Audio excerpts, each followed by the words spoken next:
technology has some specific issues.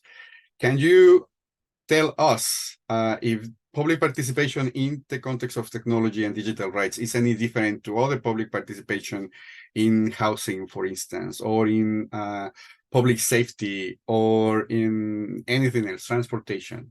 And let's start with Helen. Great. Thanks, Hector, and thanks to my fellow panelists. I'm really looking forward to the conversation today. As Hector mentioned, I am the research manager at the Center for Media, Technology, and Democracy at McGill University, and I'm also a Ph.D. candidate at McGill University, where I study the intersections of technology regulation and climate policy. And part of that work has to do with deliberative democracy and participatory mechanisms for governance. So I'm thrilled to be here today to speak about all of these issues, and thank you to everyone who's listening and engaging in this conversation as well. To answer your question, Hector, I think that public participation really is the cornerstone of democracy. It's the way that we understand what people need and how to make adequate policies that really address people's concerns. When it comes to technology and digital rights, I think public participation is absolutely necessary for a host of reasons, but particularly because technology infiltrates all of our lives. As we know, we use social media to connect to friends and family. We go online to do our banking and to order groceries. And more digital technologies are also starting to be deployed in key sectors like policing, like the medical space.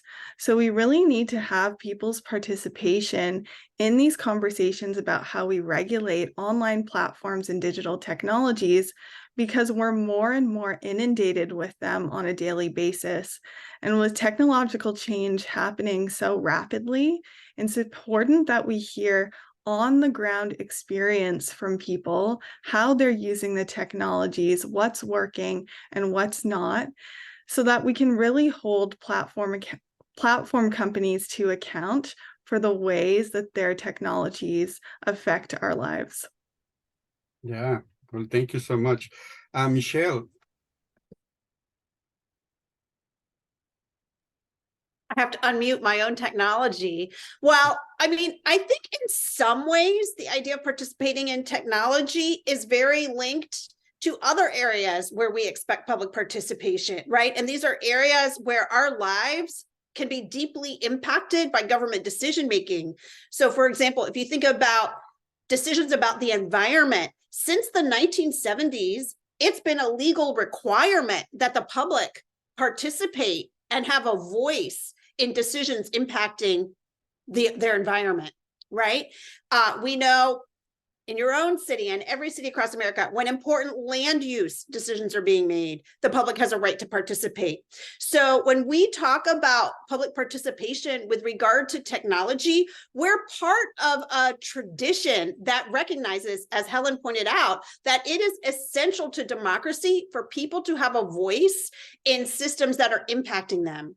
And as Helen said, technology is everywhere. You can't participate in modern life without coming into contact with technological systems, but they present very unique risks and harms on a scale that we haven't seen before, right? We know that many technologies are infected with different forms of bias and can discriminate against different groups. And at the same time, it can be hard to understand how that's working, because as a regular citizen, we don't have access to the data that's being fed into an automated system. We don't know how that system is working. So we have major impacts on people's lives. We have a potential for discrimination, but we don't really know how they work, right? Some people call that the black box problem, meaning your computer is like a black box and we don't know what's happening inside of it. So the stakes are so high. So we need to continue the long legacy of public participation in this country and bring it into this realm of technology. Thank you. Brian, what do you think? Yeah, I think I'll be very brief since I agree with both those answers. The only, I guess, nuance I would add, and certainly definitely want to jump on the bandwagon saying it's necessary. We haven't really created the mechanism for public participation into a lot of these areas. Whereas a land use scenario, you might have a zoning appeal. You've already got your bite at the apple. You know, electoral politics, I get to go to the voting booth and choose my leaderships. But in the sort of privacy, digital rights, technology realm, at least at the municipal level, we haven't really created the avenue for that participation to happen in a meaningful manner. And that's something I'll expand upon a bit later in my part.